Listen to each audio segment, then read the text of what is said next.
Olá pessoal, aqui é o professor Jamir. Sejam bem-vindos aí ao nosso canal Computação Descomplicada. E hoje vamos falar sobre o teste de Turing e se houve alguma máquina que já passou no teste de Turing, tá?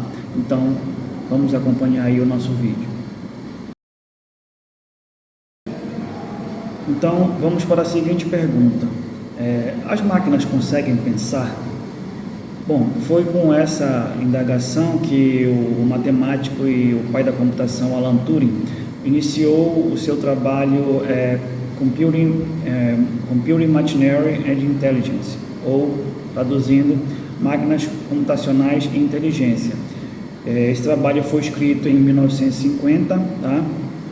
Onde Turing ele defende a criação de um teste, tá? Um teste hipotético para analisar se um sistema computacional é ou não inteligente o suficiente para se passar por um ser humano, tá? Que é conhecido aí como teste de Turing. Bom, mas antes de responder a essa pergunta, vamos verificar como foi que ele criou esse teste, né? Que é baseado no jogo da imitação. Bom, vamos supor aí 3 jogadores, tá? Um jogador A, um homem, jogador B, uma mulher, e jogador C, que seria um interrogador ou um juiz, tá? De qualquer gênero, tanto faz.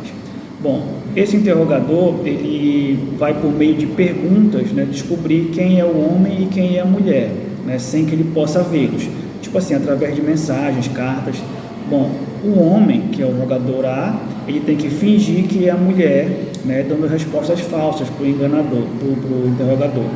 E a mulher, que é a B, também tem, só que ela vai ter que dar respostas verdadeiras, né, mostrando que ela é uma mulher, desde que não haja troca de voz, tá? Então, o interrogador, ele tem que descobrir quem é o homem e quem é a mulher, certo? Essa é a função dele. E para verificar aí por quanto tempo o homem consegue enganar o interrogador fingindo que é mulher, tá? Então, foi baseado nesse jogo que o Turing criou o teste, tá? Que ele chamou de teste de Turing. Então, vamos voltar à pergunta do Turing. As máquinas conseguem pensar? Como é que a gente pode definir esse comportamento para uma máquina? Bom, a gente precisa analisar primeiro o que é pensar. Bom, de acordo com alguns dicionários, pensar vem a ser um verbo transitivo direto, transitivo indireto e intransitivo ao mesmo tempo, que vem dizer que é dado submeter, né, algo ao processo de raciocínio lógico, exercer a capacidade de julgamento, de decisão, concepção, tipo, pensei que corria perigo, um exemplo. Já um outro dicionário já vem dizendo que determina uma reflexão, tipo, penso no que fazer, ou penso, logo existo, né? Um exemplo. Também pode-se dizer que é um processo pelo qual a consciência aprende, né, um determinado conteúdo para refletir, formar, combinar essas ideias, meditar, raciocinar, supor, cuidar, imaginar, né? Temos aí várias definições para pensar. Bom, mas claro que essas não são todas as definições possíveis para pensar. É bem complexo, né? Tentar entender o significado de pensar, né? Pode-se dizer, é uma perda de tempo definir o que é pensar? Não sei, preciso pensar, né? Descartes dizia, penso, logo existe, né? Ou seja, definia que só por você pensar é sinal de que você existe. Mas o fato de você não pensar não quer dizer que você não exista, tá? Bom, Alan Turing então pensou assim, em vez de perder tempo uma discussão ali moral, filosófica acerca do que é pensar, vamos mudar, né? Vamos seguir para outro rumo. Então a pergunta ficou, uma máquina consegue imitar o comportamento humano? Tá? Bom, ele mudou o rumo da pergunta para ver se conseguiria obter uma resposta melhor.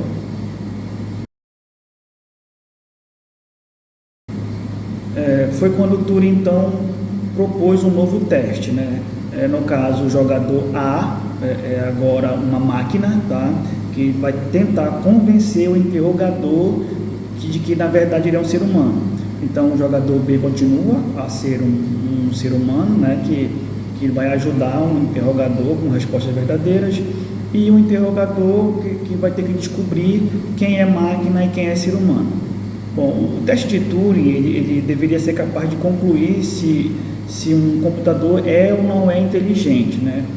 Conseguindo enganar o interrogador por um determinado tempo, né? Poderia se considerar então que essa máquina é inteligente. Esse teste proposto ele traz ali umas ideias mais primitivas, né? Acerca do que é uma inteligência artificial, tá? Tratando assim de algoritmos conversacionais, né, baseadas em uma determinada área, onde a máquina então pudesse ter a capacidade de responder a essas perguntas, tá? Então por isso o Turing é chamado de o pai da inteligência artificial. Para isso, o computador ele deve entender exatamente o que está sendo perguntado para ele, tá? Ali ele tem que entender que são instruções diferentes, né, programadas, e ele vai ter que responder tentando imitar o mais próximo possível da linguagem humana, tá? Uma conversação. Bom, essa é a lógica dos chatbots, né, que nós temos hoje ali, que existem, né, que são aqueles assistentes virtuais quando você entra numa loja online, né, que eles tentam tirar suas dúvidas acerca de algum produto, forma de pagamento, etc. Esses chatbots, eles aumentam muito a eficiência de um site de compras, reduz custos, né, vendo que você não vai precisar de funcionários humanos para isso, e eles estão prontos ali para responder perguntas simples, né, que alguns clientes possam ter. Bom, existem ali limitações, tá?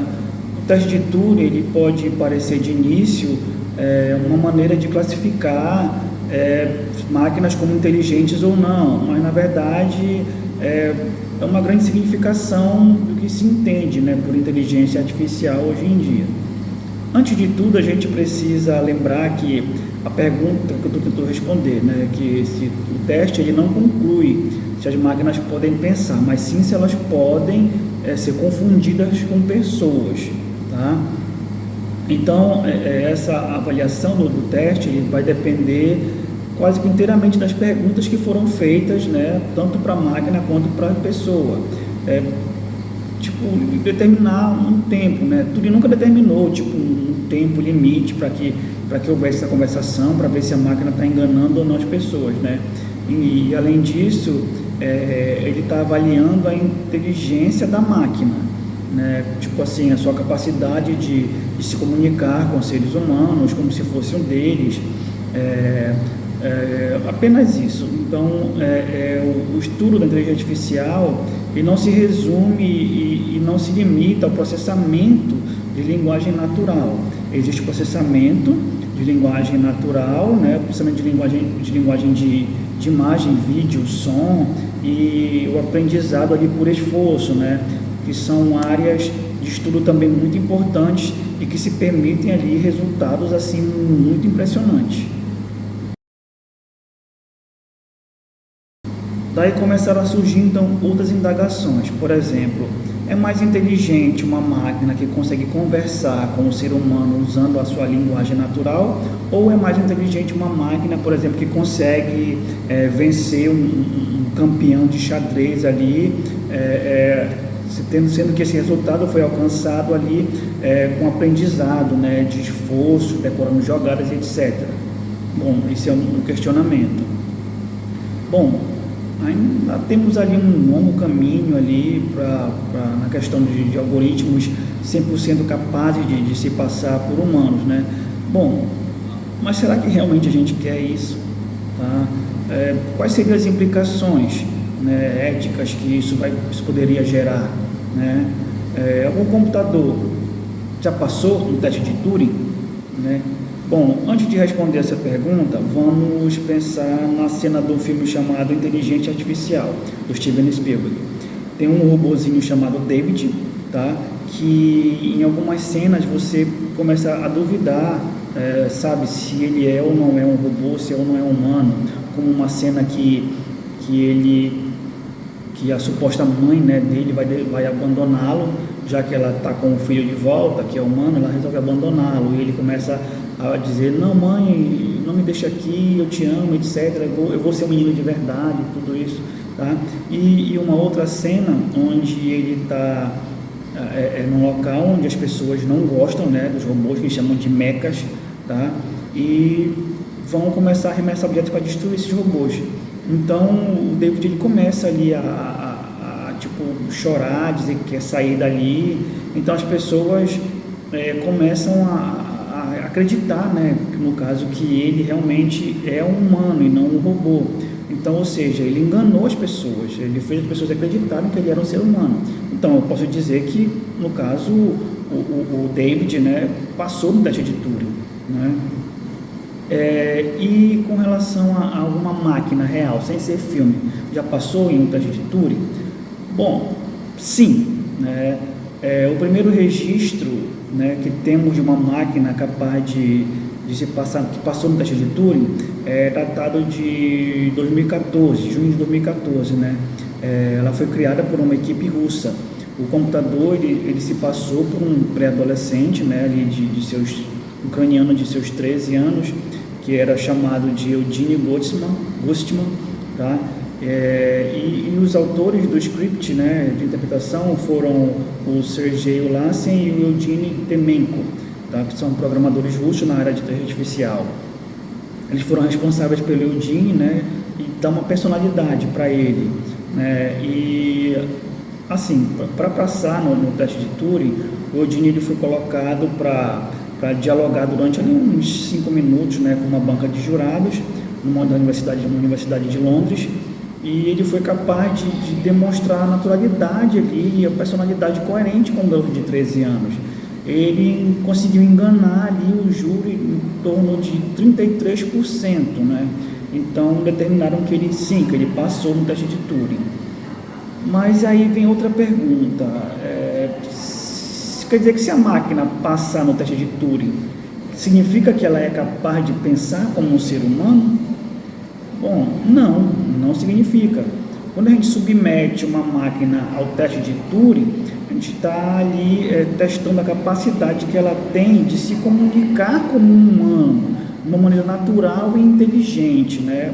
Igual, de um modo que a gente não consiga distinguir quem é ser humano e quem é máquina. Isso não quer dizer que ela é inteligente, que ela está pensando. Bom, então, a conclusão que a gente chega é que uma máquina ela pode ser treinada para ter uma conversa com uma pessoa, né, conseguindo responder perguntas de uma maneira assim natural, porém não significa de fato que ela compreende o que ela está dizendo, né?